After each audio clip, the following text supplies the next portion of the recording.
What's up, guys? It's Brandon with the Morning After LSU show. We are talking week 3, LSU over Northwestern State. They're 3-0. They got the victory. We'll get into that. We're going to talk about some good. We're going to talk about some ugly. We're going to talk about some expectations. We're going to talk about some execution on the defense or lack thereof in the first half. I'm going to tell you what I've seen, and we're also going to talk about the upcoming matchup with Vanderbilt next weekend. So first, I'd like to congratulate LSU. They are 3-0, and with a victory of 65-14, I was way off on my prediction. My prediction was 55-3, and I'd like to get into why I was wrong in just a minute, but I want to go through some stats real quick that I wrote down and some interesting things I saw with the offense. First, we'll start there. Is you had 488 total pass yards between both quarterbacks. Had about 123 rush yards, which seems to kind of be the norm. It's a very unbalanced offense. This is not an elite running team. I know I've seen a lot of people complaining on Twitter. The offensive line needs to get a better push. We need to rush better. This is not a good run team until LSU gets their shit together with their blocking scheme. If they're going to be a zone block, if they're going to be power, if they're going to sweep, they're going to do a lot of zone reads, whatever they want to do.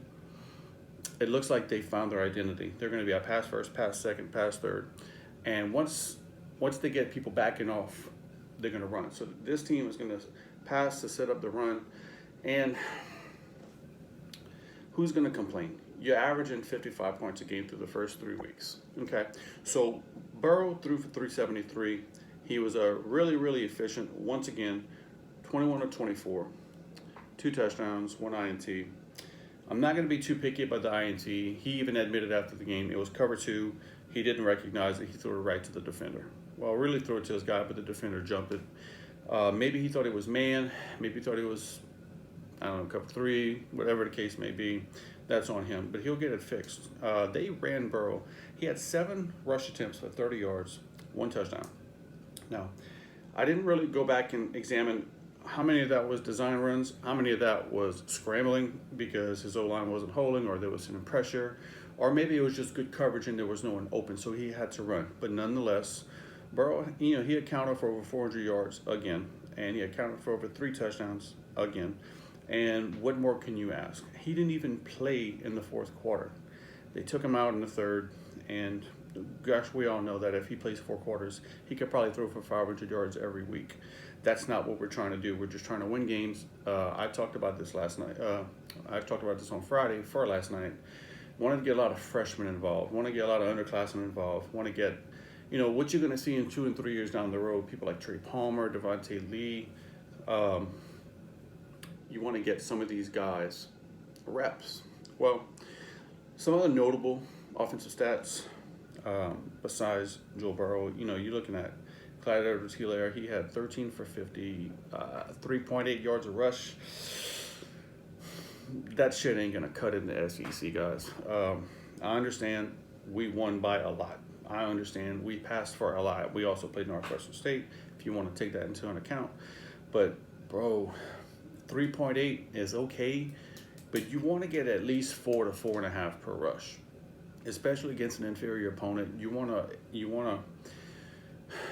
to force the issue on them. You want to get 2nd and 4, 2nd and 5 if you run the ball on first down. But then again, this goes back to what I said earlier. LSU is not an elite rush team.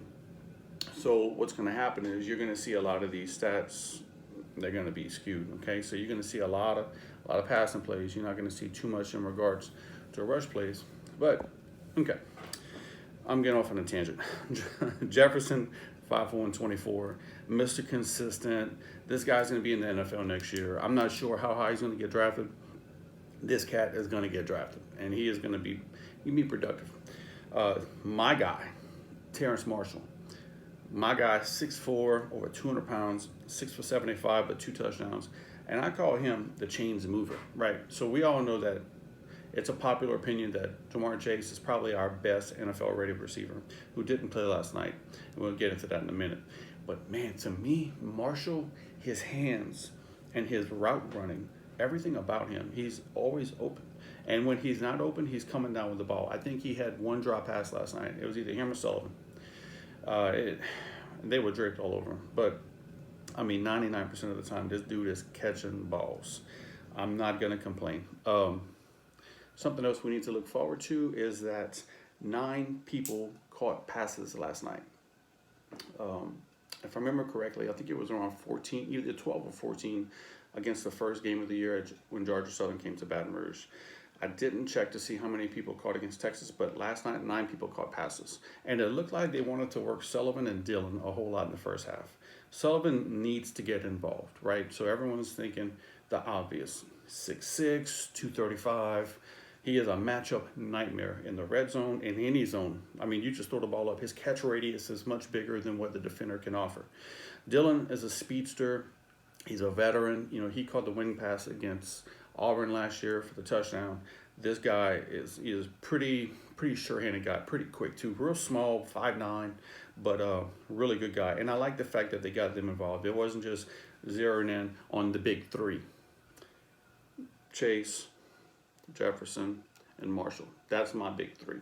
So if you want to get Sullivan involved, Dillon involved, now you put it on tape for other teams to say, oh shit, well now we have to defend all these guys. So when this package is in, we got a 0 on Chase, but Dillon's going to be open.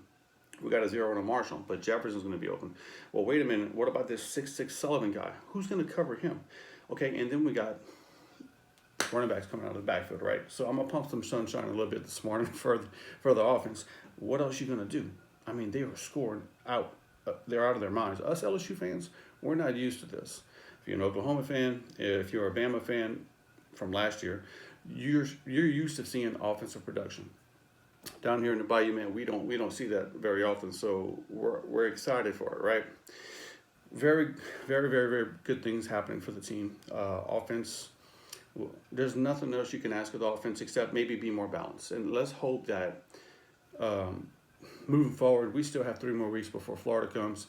I'm hoping that we can become more balanced. I would, instead of throwing for 500 yards, let's throw for 350 and run for 200. You know, let's do that. Let's control some more clock because, man, you need to give our defense a rest. Some special teams highlights. Trey Palmer got his first touchdown on a punt return. Trey Palmer, he's very young, very lean, but boy, is he a burner. Boy, this boy is fast. He is so fast. You know, one good thing about Trey Palmer is that he comes from a good school. He was a highly sought after, I believe it was 5 stars. He's waiting his turn. He's getting playtime. And whenever Jefferson gets drafted next year, I can easily see Trey Palmer getting into that slot role. Look for Trey Palmer to play more this year. As long as he's healthy, the dude can catch. He could run the ball too. So some good things to remember about last night. 9 people caught balls. You had well over 400 yards passing. Miles Brennan did okay. You know, I believe he was 7 for 8, 115, no touchdowns, but no turnovers. He managed the game pretty well. I like what I saw with him. You know, I told someone last night while we were watching the game, I said, you know, this is the future of LSU, at least for 1 year. You know, I don't know if anyone's going to be able to come take the job from Miles next year. I mean, is it going to be Finley? Is it going to be Parrish? These boys are going to have to work because Miles seems to know the offense. He needs reps now. He is, you know, if you compare him to Burrow right now, there's a huge drop-off between Burrow to Miles Brennan. But that doesn't take away from Miles Brennan. Miles Brennan got a better arm.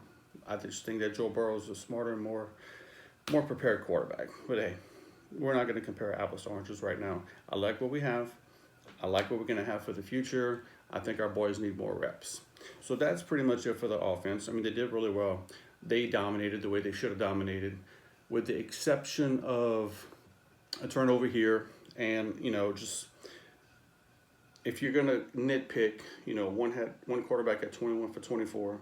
The other one was 7 for 8, but we didn't rush a whole lot. We had 123 rush yards the whole game. So if I'm a nitpick, I'm going to say, let's rush better. Let's get better yards per average, because a lot of people look at averages per play. You know, you want to throw for 7+ yards per play. You want to rush for 4 yards per play. That's what I believe. If you can get those averages up, you know, your third down completion percentage, your third down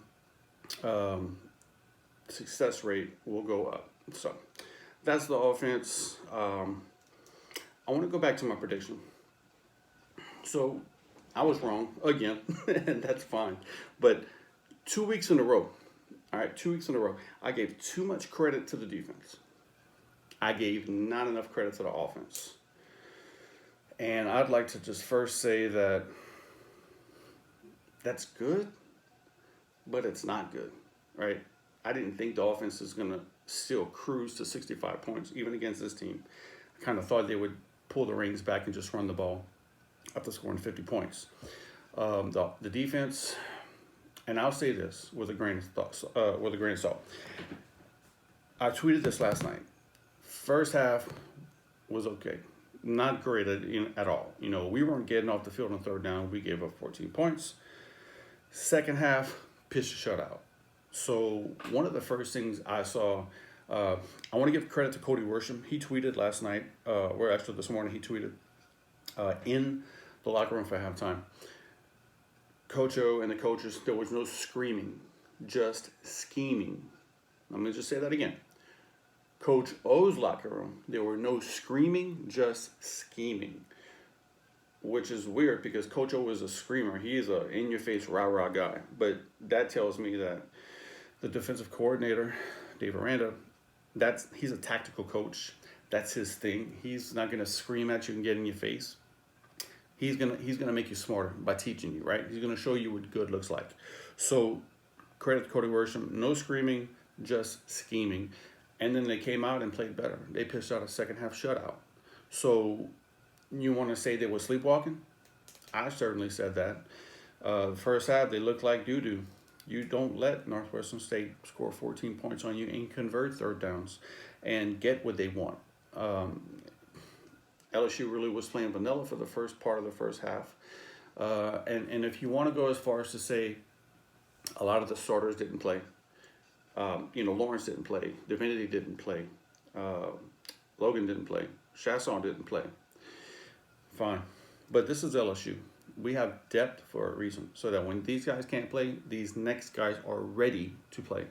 You're not playing Auburn. You're not playing Florida. You're certainly playing Alabama. You're playing Northwestern State. There's no reason why our defense should allow that to happen. There's no reason why we should allow 14 points to a team we're favored to win by 50. You just shouldn't. So credit to the coaching staff. It looks like they got their crap together and through halftime, and maybe the guys woke up. I don't know. But if you're superstitious, every time we wear those damn purple jerseys, some bullshit happens. And I'm not a fan of the purple jerseys. I never was. I'm old school, white jerseys, gold pants kind of guy. You can't go wrong with that. It's traditional, great, but it looks good. And that's what LSU is. But man, every time they get cute and they want to get these purple shirts and white pants, we wore that against Troy, okay?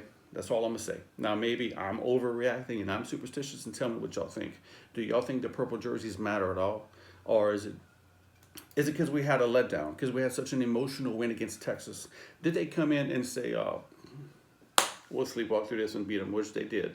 That's not a good look, though, because you want to be ready every time, all the time, win your one-on-ones, win your plays, especially on defense, because I think LSU needs to make a statement. They need to make a statement on defense. They made a statement on offense week one. They definitely made one week two. We know what they're about. I want to see the defense step up and carry this team, which brings me to my next point.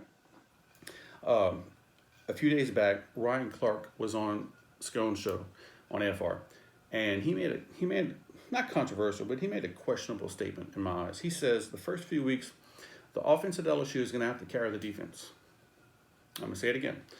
Ryan Clark said on AFR a few days back that the first few games of the year in 2019, the LSU offense is going to have to carry the defense. Now, his reasoning is you lost Devin White. Yes, you lost Greedy Williams, and you have probably better corners now than you had last year. But, boy, he was right. He was right, because without the offense, we lose at Texas. Without the offense, we lose at Texas. You needed that offense. If this was a Les Miles team, we would have lost to Texas, and it would have just been ugly. So I'm going to give credit to Ryan Clark. The dude's a Super Bowl winner. He knows what the heck he's talking about. Even though I disagreed with him, it's just something to look forward to. We have 3 weeks before Florida comes. we need to get that defense back playing LSU defense. We need off the field on third down. I don't care if we give up 250 passing yards. I don't care if we give up 100 rush yards. Let's not get anything under 120 rush yards. I can live with. But my biggest takeaway is let's get off the field on third down. Get off the field on third down. Get off the field on third down. That is such a backbreaker. That to me, that's takeaways. Get off the field on third down. So that's kind of my thoughts on the defense. I don't love it. I liked it. I love the second half. I did not like it at all. But hey, what you're gonna do? It's week 3. These are college kids. They don't have preseasons to get ready, but you do expect more. Okay. So next, I want to talk about what I've seen with the schedule. We go to Vandy next week, and we're playing an 11 o'clock game. A lot of people don't like that. But there's an old adage or an old cliche in football is that defense travels. Well, this is going to be a good time for the defense to show up. Now, Vandy is 0-2. They're a bad football team. There's no reason why we can't win, 45-10, or something like that. That's not an official prediction. That's just an observation. I don't know what the spread is, and I don't think it's been released yet, or the betting lines. But there's no reason why we can't go dominate over there. All right. So one good thing for you guys to remember when it comes to LSU and betting lines and spreads is the last 5 games, LSU Tigers is 4-1 against the spread. I'm gonna say that again. The last 5 games, LSU is 4-1 against the spread. Now, who do we play the last 5 games? Northwestern State, Texas, Georgia Southern, UCF, A&M. That's the last 5 games. And that's according to OddsShark. So, they want to say LSU's a 40-point favorite or a 30-point favorite. You can kind of count on them covering. And you can count on them covering because the offense is going to put up points, right? So that's something that you can kind of put in your back pocket. And when you see spreads down the road with this team, I'm not sure what LSU is going to be the rest of the way, but they're favored in every game, pretty much except for Alabama. So that's good. But I just want to give credit to the offense. I want to give credit to the defensive staff last night for getting these halftime adjustments in, because this is what we have Dave Aranda for. You're a $2.5 million coach, the second highest paid coach behind the Clemson defensive coordinator. You need to make adjustments, get your players to play, put them in the right position. I don't care what the scheme is. I don't care if you're a 2-down line, 3-down line, 4-down line, 5-down lineman. I don't care. Just make it work. You got horses. You got players. And if you got to blitz and go, single high safety, do what you got to do. I don't care. But just get it done, man. Just get the shit done. Okay? But, there's really not much to say about Vandy. That's why I went back to the game last night. We all expect us to win at Vandy. But that's pretty much it. I don't have too much more. Like I said, for the most part, it was a good game, but not a great game. You want to see better, crisp plays, more execution on defense. You want to see them tackle better. I seen a couple missed tackles last night. I didn't like that. I did see one injury, and it might have been Todd Harris. So I'm going to follow up and pay attention to that in a couple days. I want to see, is Chase going to play next week? I want to see if Lawrence is going to play next week, if Chasson going to play next week. I know they're going to travel, but who's going to play? So that's just some things for you guys to keep an eye on. See who's going to play next week. See how they're going to handle that 11 a.m. kickoff on the East Coast. Let's see if the defense can stop the run. This is going against a bad football team. So you want to make sure that this week's all about LSU and execution. But for the most part, they got the W. They won by a substantial margin. And, hey, they covered. Did they cover? Yeah, they were supposed to win by 51, and I think they won by 51. So, if my math is right, I'm looking at it right now. Anywho, thank you guys for tuning in. Do me a favor. If you have any thoughts on the Vandy and the 11 a.m. kickoff, or if you have any thoughts on the purple jerseys, comment down below. Let me know what you think. If you haven't subscribed to my channel, do me a favor. Please subscribe. I will have new and improved content coming in the next couple of weeks. I have some things I'm working on for you guys. I always appreciate my subs. I always appreciate you checking in on you, boy. Once again, this is Brandon with the Morning After LSU. Go Tigers, and we'll see you this week.